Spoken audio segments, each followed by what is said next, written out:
the end customer is looking for very specific things. They're looking for price concessions, they're looking for value, to say it another way. As a distributor, I'm looking for partners that can help me deliver that value, but also through a cost-effective solution. And so are there programs, incentives, opportunities for me to save, pass those savings on to my end customer? And all of us are winning as a result of that strategy. Yeah. It's not a one wins and two lose. So Jay, profit or growth, which one? Great question, and we get that question a lot. I'm going to say both, right? Both, Surprise, yeah. If you're a manufacturer, unit volume growth at the center of your kind of strategy for this year. Mm-hmm. If you're a distributor, I would contend that profit is at the center of your strategy for this year. So both. Both, Depends who you are. And I think it's important to understand why, right? Mm-hmm. On the distribution side of it, distributors have grown 30+% over the last 3 years, right, top line, and their gross margins have increased as well with that. So they're sitting on larger organizations at a higher rate of profit, whereas manufacturers, they've invested heavily in their supply chains over the last 3 years. Yep. New sources, new automation, and they're ready for more, I'll say, unit volume growth is what they're after. So in some of the programs that we've been doing with both distributors and manufacturers, we've had the privilege of seeing some of the programs that are coming out, but also advising some of these leaders on, hey, here are some new things to test and new things to inject in your planning. Why don't we cover a little bit about what makes some programs more effective than others nowadays? Yeah, I'm going to start with profitability. Yeah. And if we start with profitability, and we take the view of the distributor in this case, I think it's around scalability. Mm-hmm. And scaling what they've already built on. That's one perspective. So a couple things that we can talk about there that are just real simple. One, market share growth. Yeah. Right? Driving market share growth, taking from your competitive distributors or your competitors in the market in general, that's going to drive profitability as your business scales. So it's not adding a bunch of SG&A and costs to your business, it's leveraging your infrastructure and capturing more market share with new programs to go out there and do that. Yeah. The second one is really around capturing that share of spend with your enterprise customers or your end user customers as an example, right?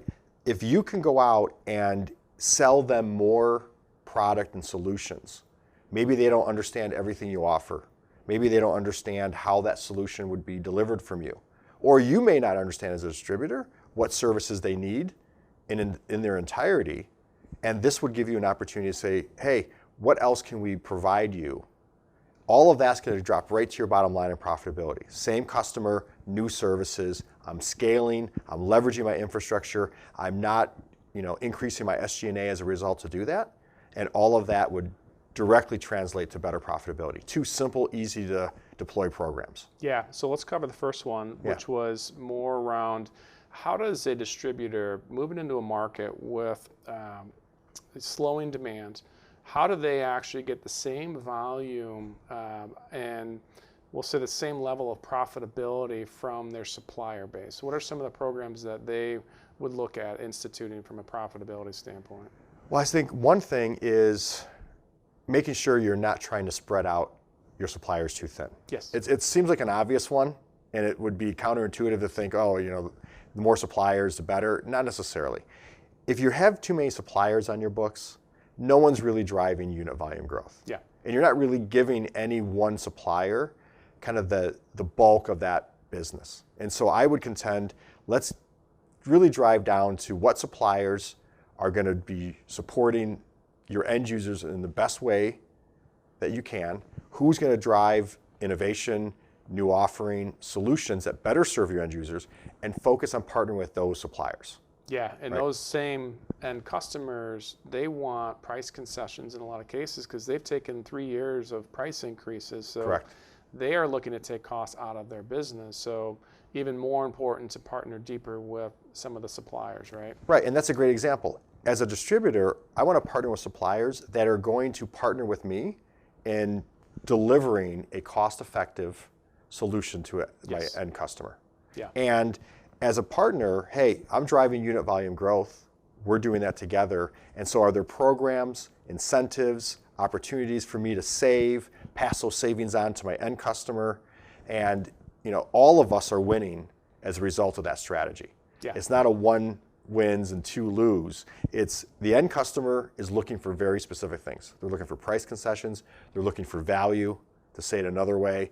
As a distributor, I'm looking for partners that can help me deliver that value, but also through a cost-effective solution. Yeah. Right? Yeah. No, that makes a lot of sense. Yeah. And going back to the other part of your answer, which was on the unit volume side of it, for distributors, some of these distributors have customers where they might only be the number 4 or number 3 supplier within an end customer. And you mentioned share of wallet growth. Like, how would those distributors jointly work with manufacturers to get up to that top slot, right, of being the top supplier for some of those end customers? Well, I think it's developing joint programs that focus on those very, very specific end user targets. Yeah. Let's get very specific about who we're going to go after, who we want to win with out in the market, and to develop a program that says, I've got the right product, it's in inventory, I got the right inventory level, I've got the right price for it, we have the incentive for the end user to take this product. And so it's really looking at the entire value chain and ensuring that the manufacturers are in support of you going out driving that end user demand. In return, the unit volume goes up and the distributor maintains their profitability and serves that end customer. So to move from a 5 to a 4 or a 4 to a 2, the manufacturers have to be in a position to work with those distributors and put together a program, both inventory, a financial program, right, that makes dollars and cents work for the distributor and the end customer to choose that solution. Yeah. Right? Because again, I don't want to go back to price. It's really the end users looking for value. Yes. Right? They want a great product. They're willing to pay for that product. But they also had been 2 or 3 years of pretty solid price increases they've been living through. Right? It's getting a little heavy on the shoulders for some of these end users. So now the story there is value. Yes. How do I get better value for my dollar? And it doesn't necessarily start with manufacturers, but they have a key role in putting together a financial and a solution and inventory and availability that works for the distributor and the end user. Yeah. Yeah, it makes a lot of sense. So if you're a manufacturing or distribution leader out there, the focus shouldn't be on just profit or just growth. It has to be a balance between profit and growth in order to make it work for both sides of it. Manufacturers want unit volume growth, distribution wants profit. Come up with programs that help on the profitability side, but come up with programs that also drive unit volume growth. And a big part of that unit volume growth is going to be joint selling, sharing data, coming up with new ways to penetrate existing accounts deeper and to go after new customers in the market and do some market development. Jay, thanks for being here. Great insights. Appreciate it. Thank you.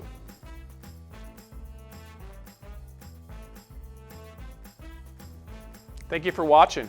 If you liked what you heard and you want to put some of these insights to use across your team, please reach out to us at dorngroup.com.